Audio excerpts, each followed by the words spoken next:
terjadi di dalam dunia Islam itu kejadiannya pada bulan suci Ramadan. Tentu saja yang pertama ialah turunnya Al-Quran yang pertama kali yang sekaligus melantik Muhammad SAW menjadi Nabi, kemudian juga sekaligus sebagai Rasul. Di dalam bulan suci Ramadan kejadian-kejadian yang sangat luar biasa terjadi. Kemenangan perang Badar yang maha dahsyat itu, gak pernah orang membayangkan umat Islam akan mencapai kemenangan. Pasukan sekutu berkumpul semua, akan dipimpin oleh panglima angkatan perang, dipimpin langsung oleh raja ikut permaisurinya, karena sekaligus ingin meresmikan pemusnahan total seluruh umat Islam dan tutup sejarah Islam. Manusia secanggih apa kalau kehendaknya Tuhan tidak demikian? Maka apa yang terjadi pada peristiwa bulan suci Ramadan itu luar biasa. Terjadi kemenangan yang amat dahsyat. Umat Islam pada waktu itu memperoleh kemenangan. Caranya sangat menakjubkan. Tiba-tiba pasukan musuh seperti menyaksikan senjata, pasukan yang bersenjata berkuda dari langit pakai dua putih. Junuda lan taroha itu diabadikan dalam Al-Quran. Tiba-tiba ada angin kencang, ya, menerbangkan seluruh kemah-kemah elit VIP-nya orang. Kuda-kuda berterbangan, pelepah kurma berterbangan, kena leher-leher putus. Pada bulan Ramadan yang sama juga terjadi penaklukan kota Mekah, Fathu Makkah. Kota Mekah ditaklukkan kembali setelah mengusir Nabi. Pada bulan suci Ramadan itu juga terjadi penaklukan satu demi satu kota-kota penting termasuk Spanyol. 2 kali penaklukan, ya, kota Spanyol, di seluruh Spanyol nanti pada bulan Ramadan berikutnya. Salahuddin Al-Ayyubi mengusir pasukan salib di Mesir. Nah itu juga pada bulan suci Ramadan. Lailatul Qadar pada bulan suci Ramadan. Khair min alfi syahr. Nah topik kita hari ini para pemirsa ialah Al-Quran itu turun membumi untuk melangitkan manusia. Kita nanti akan mengatakan bahwa kita tidak banyak artinya membumikan Al-Quran kalau tidak mampu melangitkan manusia. Jadi Al-Quran membumikan untuk melangitkan. Al-Quran ini adalah undangan Allah untuk pulang kampung. Kita kan makhluk surga di langit, tapi turun kita ke bumi karena Allah menciptakan manusia itu dengan cinta. Maka kita diundang kembali pulang ke kampung halaman kita, rohani kita di surga di sana. Jadi Quran ini berfungsi semacam undangan Tuhan sekaligus tiket untuk masuk ke dalam rumah kita nanti di surga. Barang siapa yang dituntun hidupnya oleh Al-Quran, maka itulah Quran memang dijemput oleh Al-Quran untuk pulang kampung. Tapi orang yang tidak mengindahkan Al-Quran ini, ya membumi tapi tidak untuk melangitkan. Ini yang kita ingin jelaskan para pemirsa bulan suci Ramadan ini. Mari kita sadar bahwa keberadaan Al-Quran ini bukan hanya sekedar buku bacaan. Keberadaan Al-Quran itu bukan hanya sekedar kitab suci setiap agama dan kitab sucinya Islam dan Al-Quran. Keberadaan kitab suci itu adalah sekali lagi undangan sekaligus tiket mengorbitkan anak manusia ini kembali ke pangkuan halaman. Inna lillahi wa inna ilaihi raji'un. Subhanahu wa ta'ala, kita lanjutkan. Kalau kita bandingkan dengan kitab yang suci yang lain, para pemirsa, kitab suci ini, ya, ini kitab suci terakhir. Kitab-kitab suci yang diturunkan Allah pada masa sebelum Nabi. Ada Taurat untuk Nabi Musa, ada Injil untuk Nabi Isa alaihissalam, ada Zabur juga sebelumnya. Nah ini terakhir Quran. Jadi Quran ini adalah kitab suci terakhir yang turun. Jadi kalau besok ada yang mengaku mendapatkan wahyu dan bukan Quran ini dianggap sebagai kitab suci yang terakhir, maka itu adalah patut kita pertanyakan. Sebutlah itu sesat, karena kitab suci inilah yang paling terakhir Allah. Kitab suci ini meskipun turun pada 1450 tahun yang lampau, tapi jangan ada asumsi kalau begitu Quran ini ketinggalan zaman. Quran ini sudah nggak up to date lagi. Jangankan 1400, 1 tahun saja artikel itu kalau ditulis hari ini nggak laku lagi biasa. Sudah basi, sudah usai. Tapi ini bukti Al-Quran tidak pernah termakan usia sekalipun sudah berusia 1400. Seandainya 5000 tahun lagi, seandainya 1000 tahun lagi, seandainya berapapun ke ujung dunia ini, maka Quran dijamin tidak akan pernah ketinggalan zaman. Inna nahnu nazzalna dzikr wa inna lahu lahafidz. Kami yang menurunkan Quran, kami pula yang akan merawatnya, memeliharanya. Merawat bukan hanya secara harfiah, tetapi juga fungsi dan pemaknaannya di dalam masyarakat. Alhamdulillah para pemirsa, banyak bukti yang kita miliki. Quran itu semakin akhir zaman, semakin canggih dan semakin diterima. Bahkan ada yang berpendapat seolah-olah Al-Quran ini memang semakin aktual dalam era semakin canggihnya sains dan teknologi. Baru-baru ini ada sebuah berita yang sangat menarik dari Amerika, bahwa ternyata kitab suci yang paling sering keluar masuk di laboratorium canggih adalah kitab suci Al-Quran. Kenapa? Postulat ilmiah di dalam Al-Quran, terutama ayat-ayat sains, fisika, biologi, kimia yang terungkap dalam Al-Quran, sampai sekarang ini pernyataannya belum pernah terkoreksi oleh sains. Dengan kata lain, semua pernyataan sains dalam kitab suci ini tidak ada yang bertentangan.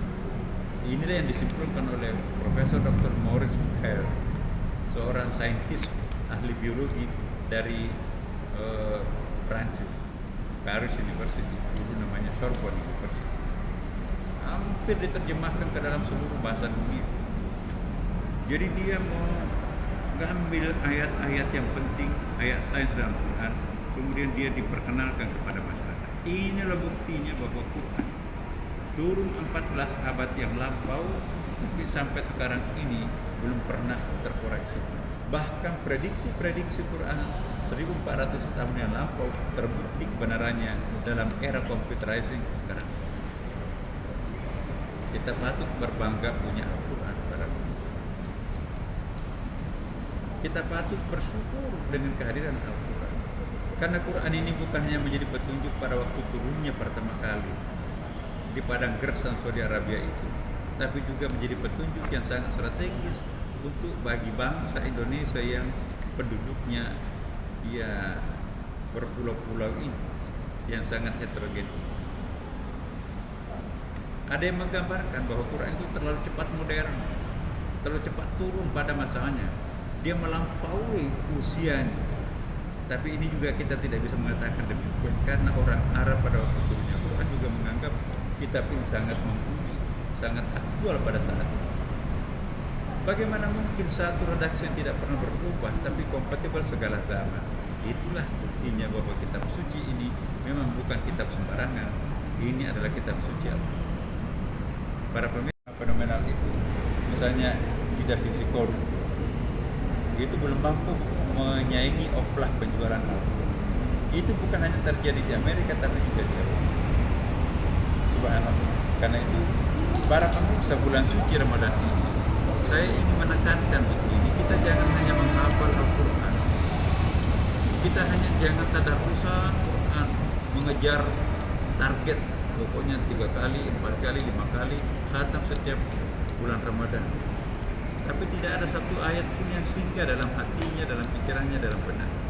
Coba-coba kali ini para pemirsa, siapkan sedikit waktu, mungkin 1 jam ya, untuk mendalami satu ayat. Ayat berikutnya lagi besok, tapi tetap yang lainnya khataman. Nah, inilah hikmahnya mengapa Al-Quran itu diturunkan Iqra 3 kali. Iqra bismillah. Iqra bismillah. Nanti kita akan lanjutkan pembahasan Iqra bismi rabbik ini nanti pada setelah pesan-pesan berikut. Para pemirsa, ayat ini turun di mana dan kapan dan kepada siapa dan untuk apa? Turunnya ayat pertama Iqra ini kepada siapa? Yaitu kepada seorang nabi yang buta huruf, Nabi Muhammad SAW. Kapan waktunya? Di tengah malam buta. Di mana? Di dalam sebuah gua yang gelap. Masya Allah. Gua tanpa listrik, gua tanpa lampu, turun kepada yang buta huruf. Seandainya ada Quran seperti ini pun juga nggak bisa dibaca kan dalam gua kan. Udah nggak ada lampu lagi di situ kan. Itu menarik itu dikaji. Kenapa perintahnya bacalah kepada orang buta huruf di tengah malam, tidak ada lampu dan tidak ada objek yang mau dibaca apa? Itu ada fi'il amr tanpa fa'il, tanpa maf'ul. Apa mau dibaca? Nah, jadi memang ini misteri. Tidak bisa kita baca, tidak bisa kita paham artinya Iqra bismi rabbik jika kita tidak mencoba untuk mendalami situasi kontemporer pada masa lalu. Ya, izinkan saya menggambarkan. Ini ada sebuah buku yang ditulis oleh Profesor Hull, seorang ahli filsafat, seorang filosof di Harvard University, menulis satu penelitian sejarahnya. Setiap 6 abad itu rupanya terjadi pergumulan antara ilmu pengetahuan dan agama. Abad ke-6 pertama sebelum Masehi itu starting pointnya di situ. Abad ke-6 sebelum Masehi sampai 1 Masehi dimenangkan oleh ilmu pengetahuan dan filsafat. Agama kalah pada waktu itu. Maka itu hampir kita tidak mengenal tokoh agama yang populer pada saat itu. Yang terkenal adalah ilmuwan filosof seperti Plato, Socrates, Aristoteles, Thales, Anaximenes, jadi Demokritos dan sebagainya. Agama kalah, sains filsafat itu menang. Tapi abad berikutnya, abad ke-1 Masehi sampai 6 Masehi, giliran agama menang, filsafat dan ilmu pengetahuan kalah. Maka itu hampir tidak ada ilmuwan yang lahir di masa itu. Tokoh yang terkenal itu adalah kaisar-kaisar dan gereja yang berkolaborasi mendefinisikan, mengambil alih otonomi kebenaran pada waktu itu. Orang tidak berani berpikir, tidak berani melakukan penelitian, membaca, jangan sampai nanti hasil temuannya bertentangan dengan pendapat gereja dan raja, itu malah petaka bagi yang bersangkutan. Jadi abad bekunya ilmu pengetahuan. Ya. Itulah sebabnya pada abad ke-6 sampai abad ke-13 Masehi, menurut Profesor, muncullah suatu era baru yang mempersandingkan antara sains, filsafat, dan agama. Itulah Nabi Muhammad SAW memadukan antara agama dan ilmu pengetahuan. Dari situlah kita bisa mengerti, oh iya, pantas Iqra bismi rabbik. Iqra lambang ilmu pengetahuan, bismi rabbik lambang agama. Iqra tanpa bismi rabbik itu akan melahirkan monster. Bismi rabbik tanpa Iqra itu akan melahirkan manusia-manusia yang lumpuh tak berdaya. Jika kita ingin mencetak sebuah peradaban modern, mengangkat martabat harkat manusia, maka perpaduan antara Iqra bismi rabbik tidak bisa. Tidak bisa, tidak harus. Harus kita lakukan. Iqra, bacalah, simbol ilmu pengetahuan. Bismi rabbik menyebut nama Tuhan, simbol agama. Jangan dipisahkan. Ya. Tanpa agama tidak ada yang membimbing ilmu pengetahuan. Itu bisa rusak alam semesta ini. Agama melulu tanpa ada ilmu pengetahuan juga kita akan menjadi manusia primitif. Nah, hadirnya Rasulullah Muhammad SAW dengan turunnya ayat Iqra bismi rabbik, perpaduan antara Iqra dan bismi rabbik, antara ilmu dan agama, maka lahirlah sebuah peradaban yang brilian. Tidak pernah terjadi dalam sepanjang sejarah umat manusia agama dan ilmu pengetahuan itu menyatu. Maka itu abad ke-6 sampai abad ke-13 itu abad kejayaan umat manusia. Itulah eranya Nabi Muhammad. Dalam era inilah nanti lahir sahabat, lahir tabi'in, lahir tabi'in, lahirlah di situ kita kenal Abu Hanifah, ada Imam Malik, Imam Syafi'i, Ahmad bin Hanbal. Dalam era yang sama juga nanti kita bisa masih berkenalan dengan siapa? The father of chemistry, Jabir bin Hayyan, the father of math, bapaknya matematik, yaitu Al-Khawarizmi. Kita kenal siapa itu Al-Farabi, siapa itu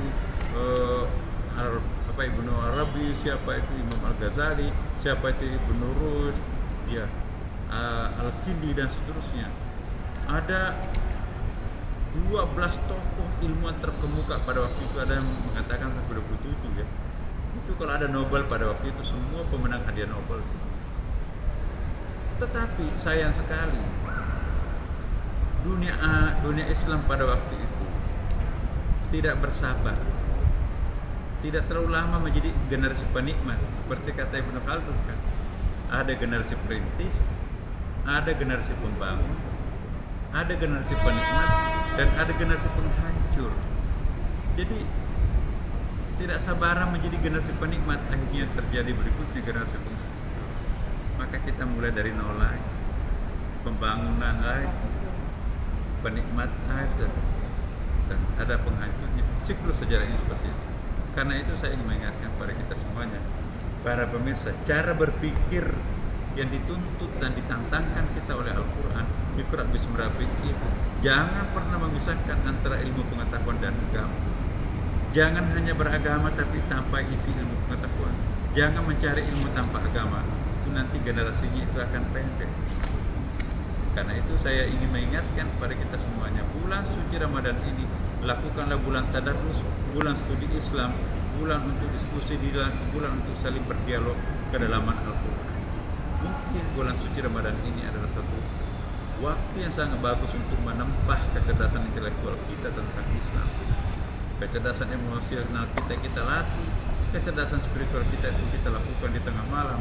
Maka dengan demikian insya Allah kita akan menjadi manusia yang berbahagia, sukses. Kita lanjutkan setelah pesan berikut.